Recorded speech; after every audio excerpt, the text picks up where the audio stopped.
नमस्कार, स्वागत है आप सभी का देवभूमि समाचार में। मैं आपके साथ निकिता कश्यप। बुलेटिन की शुरुआत करते हैं। मुख्यमंत्री पुष्कर सिंह धामी नई दिल्ली के दौरे पर हैं और जहां केंद्रीय जल शक्ति सीआर पाटिल से उन्होंने शिष्टाचार की भेंट की। बताते चले कि मुख्यमंत्री पुष्कर सिंह धामी की ओर से हरिद्वार में कुंभ 2027 के सफल, सुव्यवस्थित एवं पर्यावरणीय रूप से सुरक्षित आयोजन को लेकर महत्वपूर्ण चर्चा भी की गई और इस दौरान राष्ट्रीय स्वच्छ गंगा मिशन के अंतर्गत 408.82 करोड़ की योजनाओं को शीघ्र ही स्वीकृत देने का अनुरोध उनकी ओर से किया गया है। जहां आपको बताते चलें कि स्वीकृति के लिए उनकी ओर से अनुरोध किया गया ताकि गंगा के संरक्षण और स्वच्छता कार्य समयबद्ध रूप से पूरे हो सके और इसके लिए अतिरिक्त बाढ़ सुरक्षा कार्यों के लिए भी 253 करोड़ रुपए के प्रस्तावों की मंजूरी के साथ साथ जल जीवन मिशन के अंतर्गत अतिरिक्त धनराशि जारी करने का आग्रह उनकी ओर से किया गया है।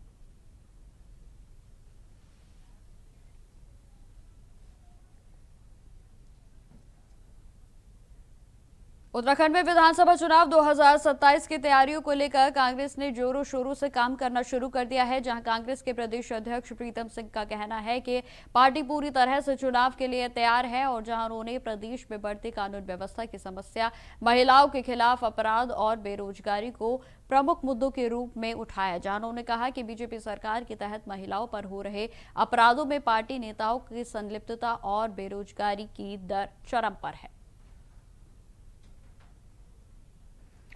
चुनाव को लेकर के कांग्रेस पूरी तरीके से तैयार है और सरकार जिस तरीके से राज्य में जनहित के विपरीत कार्य कर रही है, उन तमाम मुद्दों को लेकर के हम 2027 के चुनाव में जाएंगे। हालात बद से बदतर हैं, कानून व्यवस्था पूरी तरीके से ध्वस्त है और अस्थायी राजधानी देहरादून में 20 दिन के अंतराल में जो है 6 हत्याएं हो जाती हैं।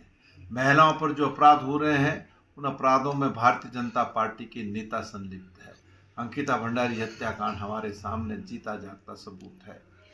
भ्रष्टाचार अपने चरम पर है। पुलिस और सरकार का गठजोड़ भूमाफियाओं से सीधे संवाद स्थापित करता है, संपर्क करता है और व्यापक स्तर पर जो है भ्रष्टाचार जो है इस सूबे में हो रहा है।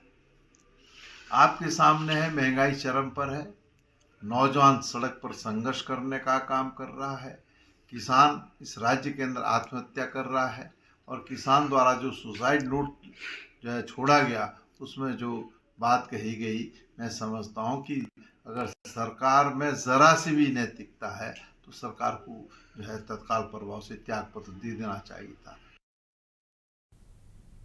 खबर देहरादून से है, जहां बीजेपी के विधायक उमेश शर्मा से जुड़ा हुआ विवाद अब तूल पकड़ता जा रहा है। आरोप है कि प्रारंभिक शिक्षा निदेशक के कार्यालय में विधायक के समर्थकों ने घुसकर जमकर मारपीट की और जिससे कि सरकारी दफ्तर का माहौल जंग के मैदान जैसा हो गया। जी हां, आपको बताते चले कि इस घटना की व्यापक निंदा हो रही है और जहां शिक्षक संगठनों ने विरोध प्रदर्शन को शुरू करते हुए मुख्यमंत्री पुष्कर सिंह धामी से आरोपियों पर कड़ी कार्रवाई और सुरक्षा की मांग की है, तो वहीं पुलिस ने कुछ आरोपियों को हिरासत में ले लिया है और जिसमें से एक हिस्ट्री शीटर भी इसमें शामिल बताया जा रहा है।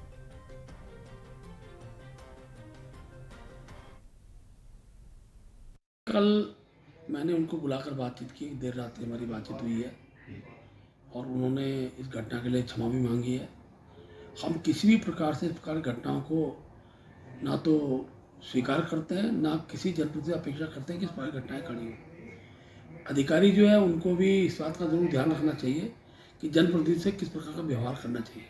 तो क्योंकि उनके खिलाफ रिपोर्ट भी दर्ज हुई है, हर प्रकार का जो विषय रहता है सबको न्यायालय में अपनी बात रखने का अधिकार है, इसलिए इस प्रकार के विषयों पर बहुत ज़्यादा तूल देने की आवश्यकता नहीं है। तो इसलिए पहले अपने को देखें तब किसी प्रकार बयानबाजी आरक्षण जी करें। और हम तो आज भी इन घटनाओं की भर्त्सना करते हैं, लेकिन सत्यता क्या है? सत्यता ये कांग्रेस के किसी नेता ने अपने उन विधायकों के इस प्रकार की जो उनकी गतिविधियां थी उसके लिए आज तक माफी नहीं मांगी। उमेश शर्मा काऊ प्रकरण को मैं 3 आयामों से देखता हूँ। मुझे इसमें 3 आयाम दिखते हैं। नंबर 1 आयाम कि कोई भी जनप्रतिनिधि जो कृत्य काऊ जी ने किया वो निंदनीय है। एक जनप्रतिनिधि को ये शोभा नहीं देता कि वो इस प्रकार के कृत्य करे, अपने साथ असामाजिक तत्वों को ले जाकर किसी अधिकारी पर अटैक करे। ये बिल्कुल भर्त्सना की योग्य है, इसकी निंदा की जानी चाहिए। दूसरा इस बात का आयाम यह है कि अधिकारियों को भी मंत्रियों की गोद में बैठकर काम करने की जो आदत पड़ते जा रही है उससे बाज आना चाहिए। और ये उन तमाम अधिकारियों के लिए भी चेतावनी है कि फ्रस्ट्रेशन में फिर जनप्रतिनिधि इस प्रकार के कानून को हाथ में ले लेते हैं। ये सर्वविदित है कि काऊ जी मुख्यमंत्री जी के विरोधी भाजपा नेता के करीबी हैं और इसलिए उन पर कार्रवाई तो होनी चाहिए, लेकिन ये कार्रवाई तत्काल इस रूप में इसलिए हुई कि वो मुख्यमंत्री जी के विपक्ष के ग्रुप में है। तो ये भारतीय जनता पार्टी की अंदरूनी गुटबाजी जो कि अब चरम पर है उसका भी नतीजा है। जनप्रतिनिधि ने हावी क्या होने, उनकी आंतरिक खुन्नस से जो मुझे दिखती है, व्यक्तिगत तौर पर मुझे दिखती है हावी। अब स्थिति देख लो कि एक विधायक का प्रोटोकॉल बहुत बड़ा होता है और एक विधायक को अपने काम के लिए अगर प्रत्येक ऑफिस में जाना पड़ेगा, क्या विधायक काम ऑफिस जाना है? अरे भैया, आप सत्ता पक्ष के विधायक हैं, आपके मंत्री आपके, मुख्यमंत्री जी आपके, तो अगर कोई काम माने डायरेक्टर, मैं नोडल जी का समर्थन थोड़ी कर रहा हूँ, मैं बिल्कुल नहीं कर रहा हूँ, वो गलत हो सकते हैं, लेकिन उसका ये मतलब आप डायरेक्ट जाके उन्हें मारेंगे। अगर आप कहना नहीं मान रहे तो आप माननीय मंत्री जी को शिकायत करनी चाहिए, मुख्यमंत्री जी को शिकायत करनी। आप कह रहे हैं दलाली कर रहे हो, तो आप तो अपने सरकार पे प्रश्न चिन्ह उठा रहे हो। दलाली कर रहे हो तो आपने बिठाया क्यों भाई ऐसे आदमी को? कौन करा रहा है उनसे दलाली? खबरों में आगे बढ़ते हैं। पौड़ी गढ़वाल में विधायक कार्यालय में लाभार्थी सम्मेलन का आयोजन किया गया और जहां कार्यक्रम में विधायक राजकुमार पौरी ने कई जरूरतमंद लाभार्थियों को आर्थिक सहायता के चेक भी वितरित किए। और इस मौके पर विधायक ने कहा कि व्यक्ति के दुख और सुख में साथ वे खड़े हैं, तो वहीं पात्र लोगों को हर संभव सहायता प्रदान करने के लिए उनकी ओर से प्राथमिकता की गई है। उन्होंने विशेष रूप से शिक्षा और स्वास्थ्य के क्षेत्र में आर्थिक रूप से कमजोर परिवारों को सहायता देने की बात कही।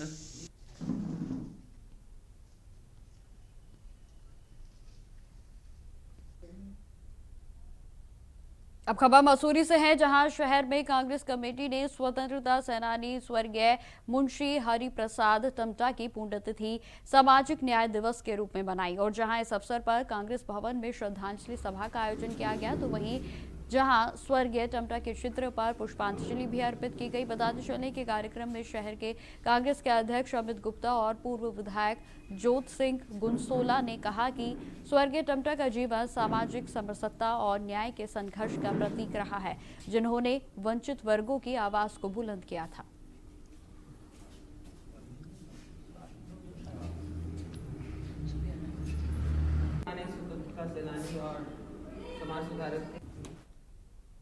अब खबर देहरादून से है, जहां डिप्लोमा इंजीनियरों की ने अपनी 27 लंबित मांगों को लेकर सचिवालय का कूच किया है। और जहां हजारों इंजीनियरों ने हाथ में बैनर को और तख्तियों को लेकर इनकलाब के नारे लगाए। और जबकि अन्य मुख्य उद्देश्य पेंशन, वेतन, तो वही समानता की लड़ाई को लेकर मजबूती से उठाना रहा। आपको बताते चले कि संघ के पदाधिकारियों का कहना है कि यह केवल विरोध नहीं बल्कि उनके अस्तित्व की लड़ाई है। प्रदर्शनकारियों ने पुरानी पेंशन योजना को लागू करने, तो वहीं एसीपी विसंगति का समाधान और अन्य लंबित समस्याओं का समाधान करने की मांग भी उनकी ओर से की गई।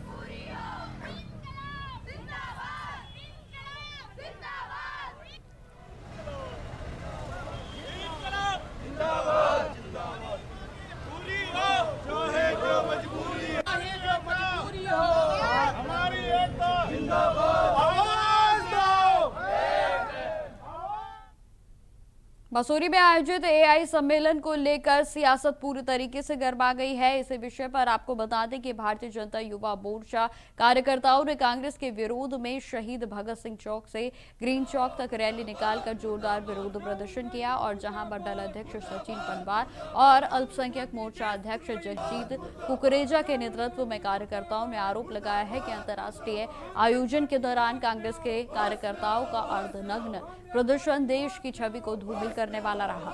और जहां भाजपा नेताओं ने दावा किया है कि यह विरोध राहुल गांधी के इशारे पर किया गया। उनका साफ तौर पर कहना है कि भारत सरकार के तत्वाधान में हुए इस सम्मेलन में देश और विदेश के तकनीकी विशेषज्ञों और उद्योग के प्रतिनिधियों ने भाग लिया। और जहां 600 से अधिक स्टार्टअप और करीब 3 लाख लोगों की सहभागिता रही। हालांकि भारतीय राष्ट्रीय कांग्रेस की ओर से अभी तक भी कोई आधिकारिक प्रतिक्रिया सामने नहीं आई है।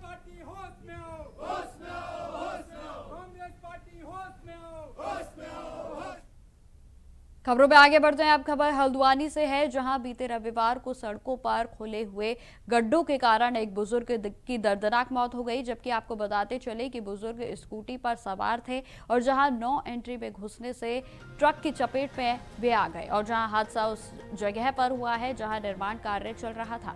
संस्था UUSDA के द्वारा बड़े बड़े गड्ढे खोदे गए हैं और इसी लापरवाही के बाद आपको बताते चले कि जिलाधिकारी ने घटना की मजिस्ट्रेटी जांच के आदेश मजिस्ट्रेट AP वाजपेयी को दिए हैं। जहां आपको जानकारी देते चले कि मजिस्ट्रेट इंक्वायरी शुरू कर दी गई है, तो वहीं सभी विभागों से रिपोर्ट भी मांगी जा रही है और अगर किसी भी विभाग की लापरवाही सामने आई तो उनके खिलाफ कड़ी कार्रवाई का आश्वासन भी दिया गया है।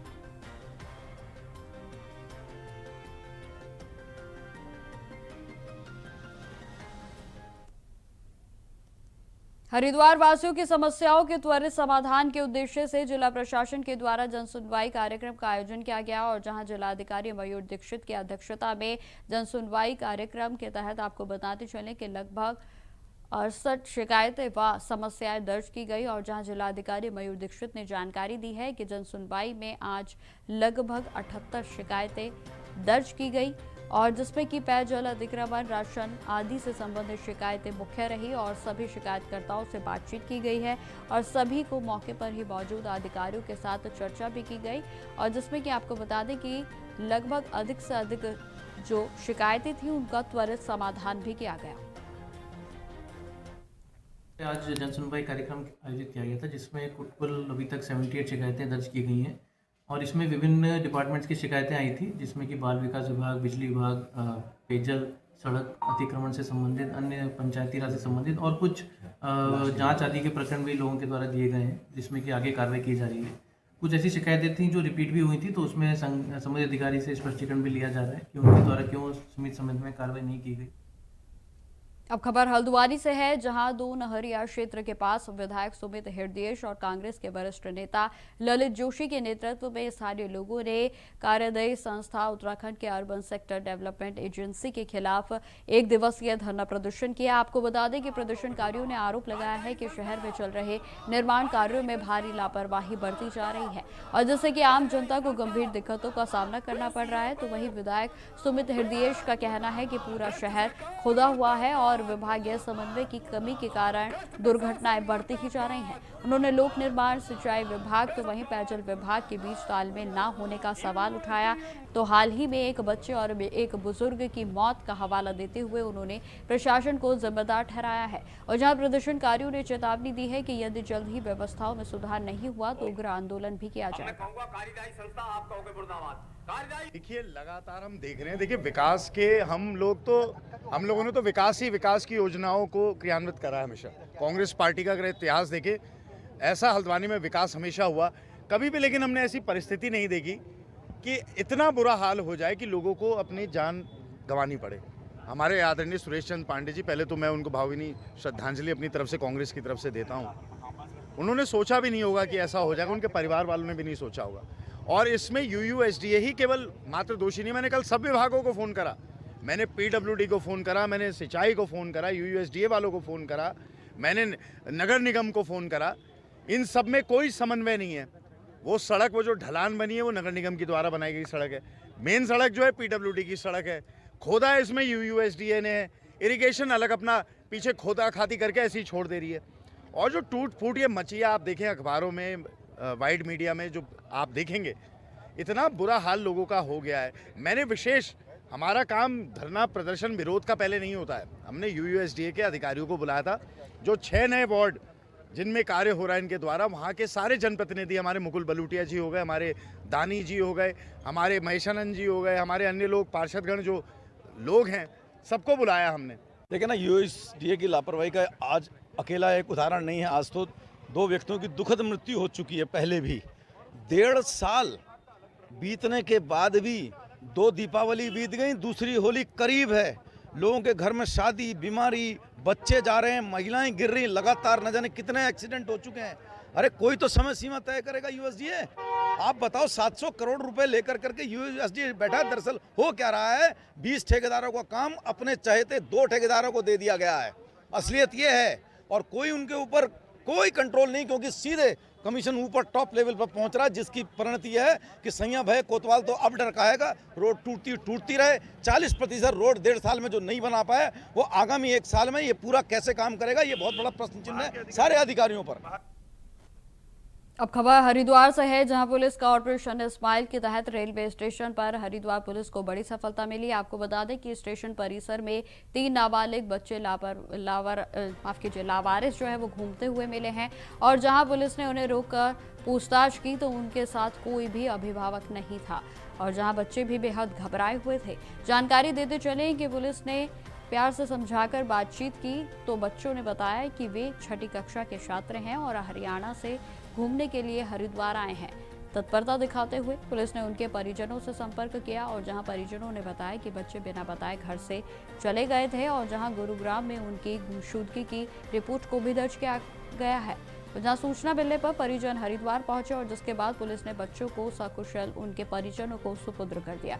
एसएसपी हरिद्वार नवनीत सिंह भुल्लर ने बच्चों को समझाते हुए कहा कि बिना बताए घर से कहीं बाहर नहीं जाना चाहिए। 12 वर्ष उम्र है इनकी, एक 11 वर्ष का, 2 12 वर्ष के हैं, आर्यन, दीपक और मयंक। ये तीनों एक ही क्लास में पढ़ते हैं, क्लास 6 में, और तीनों आपस में मित्र हैं और एक ही लोकेलिटी के रहने वाले हैं। और चूँकि सत्यापन अभियान चल रहा है पूरे जनपद में, तो इसमें रेलवे स्टेशन, बस स्टैंड्स पे भी कंटिन्यू पूछताछ होती रहती है। तो 21 तारीख को ये मिले थे हमें यहाँ पे रेलवे स्टेशन पे तीनों बालक। तो जब इनसे पूछताछ की गई तो ये मौके पर कुछ संतोषजनक जवाब नहीं दे पाए कि कहाँ से आए, कहाँ इनका घर है। तो फिर हमारी जो ऑपरेशन स्माइल की टीम है, उनके माध्यम से इनको थाने बुलाया गया, इनसे पूछा गया, फिर जो इनके पेरेंट्स की डिटेल मिली, फिर इनसे संपर्क किया गया पेरेंट्स से। तो ये गुरुग्राम हरियाणा से, वहाँ पे इनकी मिसिंग भी रजिस्टर्ड है तीनों बच्चों की, और हरियाणा पुलिस ऑलरेडी इनको सर्च कर रही थी। तो संबंधित थाने से संपर्क करके इनके परिजनों को बताया गया। तो आज इनके परिजन आ गए हैं, तो इनको इनके सुपुर्दगी में दिया गया। खबर हरिद्वार से ही है, जहां प्रशासन के द्वारा 2027 के अर्ध कुंभ मेले को देखते हुए अतिक्रमण हटाओ अभियान को शुरू किया गया है, और जहां हरिद्वार स्थित देवपुरा चौक से लेकर रेलवे स्टेशन तक बुलडोजर की मदद से अवैध कब्जे को हटाया गया। और इस कार्रवाई में सड़क किनारे, नाले, दुकानें और नालों पर अन्य अतिक्रमणों को हटाकर रेलवे स्टेशन के बाहर नाला कराया गया, जिसमें कि आपको बता दें कि कई दुकानदारों का सामान जब्त किया गया, और जबकि कार्रवाई के दौरान पुलिस बल की मौजूदगी भी सुनिश्चित की गई। जानकारी देते चले कि स्थानीय लोगों और व्यापारियों में इस कार्रवाई को लेकर हड़कंप मच गया।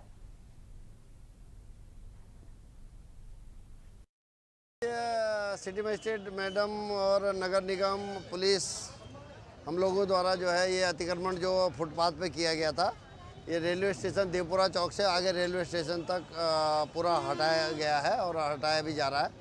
अब आगामी मेले, ठेलों और यात्रा सीजन और कुंभ के मद्देनज़र ये जो अतिक्रमण है, सबको प्रतिदिन ये कार्रवाई की जाएगी और अतिक्रमण मुक्त किया जाएगा हरिद्वार को। ये जिलाधिकारी महोदय के निर्देश में हमारे जितने भी शहर के फुटपाथ हैं उनको खाली करवाया जा रहा है।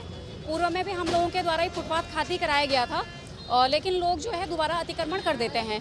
तो इस संबंध में हमारे द्वारा आज जो प्रशासन के द्वारा दोबारा कार्रवाई की जा रही है, और लोगों को सख्त चेतावनी दी जा रही है कि अगर इनके द्वारा दोबारा अतिक्रमण किया गया तो इसके बाद जुर्माने की कार्रवाई की जाएगी। अब खबर डोईवाला से है, जहां दुदली क्षेत्र में उस वक्त हड़कंप मच गया जब ग्राम पंचायत सिमलास ग्रांट के झांदूड़ गांव के जंगल में लावारिस हालत में एक क्षतिग्रस्त कार मिली। बताते चले कि वाहन के चारों टायर निकाल दिए गए थे, और जहां पूरी तरह से तोड़फोड़ की गई थी। घटना की सूचना मिलते ही पुलिस मौके पर पहुंची, और जहां जांच को शुरू कर दिया गया। जानकारी देते चले कि ग्रामीणों में किसी बड़ी वारदात की आशंका उनकी ओर से जताई गई है, तो वहीं ग्राम प्रधान प्रतिनिधि उमेद बोरा ने भी मौके पर निरीक्षण किया, और जहां पुलिस कार के स्वामी की पहचान कर रही है, तो वहीं आसपास क्षेत्र से जानकारी जुटाकर मामले की जांच जारी है। सिमलास ग्रांट का मामला है, और ये जो नई गाड़ी है इसको तोड़फोड़ किया गया है, चारों टायर निकाल दिए गए हैं। मैं समझता हूँ बड़ी वारदात या तो कोई इनसे करके आए, या फिर यहाँ बड़ी वारदात हुई है। और ये चोरियाँ भी लगातार हो रही है यहाँ पर। अभी 2 चोरियाँ हुई थी, उसका भी खुलासा नहीं हुआ, और इस तरह से घटना से गांव में दहशत का माहौल है। अगर ऐसी घटना होती रही, इसका खुलासा नहीं हुआ, तो लोगों में दहशत फैलेगी। हम पुलिस प्रशासन से मांग करते हैं रात की रेखी के लिए यहाँ पर रेखी करें, और लोगों को अवेयरनेस करे कि भाई हम लोग इस तरह से घटना नहीं होने देंगे, तुरंत इसका खुलासा होना चाहिए। पूरी गाड़ी तोड़ फोड़ मामला हो सकता है। इतने दूर आके नई गाड़ी है, इसको यहाँ से देखो कैसे वो टायर ले गया होगा, पूरा सिस्टम में तोड़ फोड़ गया, पत्थर अंदर पड़े हुए, डंडे तक लेके आ रखे जो लोग, उनकी नीयत इस तरह की अपराधी हैं वो लोग जो इस तरह की नीयत से यहाँ आए और इस तरह की वारदात करके यहाँ से निकल गए। अब खबर रामनगर से है, जहां देर रात कोसी बैराज क्षेत्र से एक तेज रफ्तार कार अनियंत्रित होकर कोसी नदी में जा गिरी। आपको बताते चले कि कार बालाजी मंदिर की ओर से बैराज की तरफ जा रही थी कि तभी चालक ने अचानक से वाहन से नियंत्रण खो दिया और जहां कार सड़क किनारे लगी लोहे की रेलिंग को तोड़ते हुए नदी में जा पलटी। जानकारी देते चले कि सूचना मिलते ही मौके पर पुलिस बल भी रेस्क्यू के लिए पहुंचा और जहां कड़ी मशक्कत के बाद कार सवार को बाहर निकाला गया और निजी अस्पताल में भर्ती कराया गया। हालात बेहद गंभीर होने के चलते प्राथमिक उपचार के बाद उन्हें हायर सेंटर के लिए रेफर कर दिया गया है। तो वहीं पुलिस और प्रशासनिक अधिकारी दुर्घटनाओं के कारणों की जांच में जुटे हैं।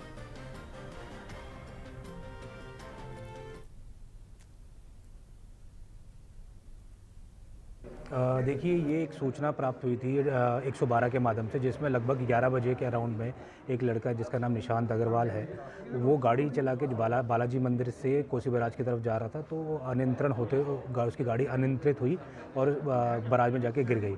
तो मौके पे जो है लोकल लोग और पुलिस बल जो है उनके द्वारा उसको रेस्क्यू किया गया और उसके बाद अभी ब्रिजेश हॉस्पिटल में भर्ती कराया गया। अब खबर देहरादून से है, जहां शिक्षा निदेशक के साथ हुई मारपीट की घटना ने अब तूल पकड़ना शुरू कर दिया है। घटना के विरोध में मंडल मुख्यालय पौड़ी में कर्मचारियों ने जोरदार नारेबाजी करते हुए दोषियों के खिलाफ कड़ी कार्रवाई की मांग की है और जहां कर्मचारियों ने इस दौरान 2 दिन के कार्य का बहिष्कार करने का ऐलान करते हुए कहा कि जब तक ये आरोपियों पर सख्त कार्रवाई नहीं होती है तब तक आंदोलन लगातार जारी रहेगा। जानकारी यह भी देते चले कि कर्मचारियों ने कहा है कि किसी भी वरिष्ठ अधिकारी के साथ उनके ही कार्यालय में इस प्रकार की घटना बेहद ही दुर्भाग्यपूर्ण है।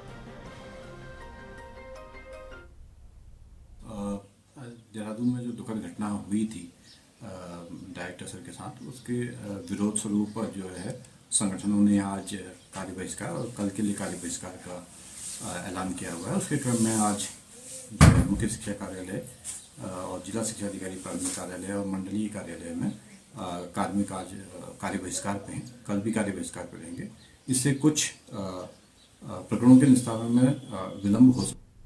देहरादून पुलिस ने सार्वजनिक स्थानों पर शराब पीने वाले 21 व्यक्तियों को पकड़कर उन्हें थाने ले जाया गया और जहां शराबी सड़क किनारे खुलेआम शराब पी रहे थे और जिन्हें पुलिस ने कानून का पाठ पढ़ाया है। जी हां, आपको बता दें कि सभी के खिलाफ पुलिस एक्ट के तहत कार्रवाई करते हुए 5,250 रुपए का जुर्माना वसूला गया और जहां एसएसपी देहरादून के निर्देशों पर यह अभियान लगातार जारी रहेगा और जिससे कि सार्वजनिक स्थानों पर शराब पीने वाले व्यक्तियों के खिलाफ सख्त कार्रवाई भी की जा रही है। पुलिस ने सभी को सख्त हिदायत देते हुए चेतावनी दी है कि भविष्य में ऐसे कृत्य से बचें। तो वहीं देहरादून पुलिस की ओर से यह सख्त कार्रवाई शराबियों के कानून का डर पैदा करने के साथ साथ सार्वजनिक स्थानों की सुरक्षा सुनिश्चित करने के लिए लगातार जारी है।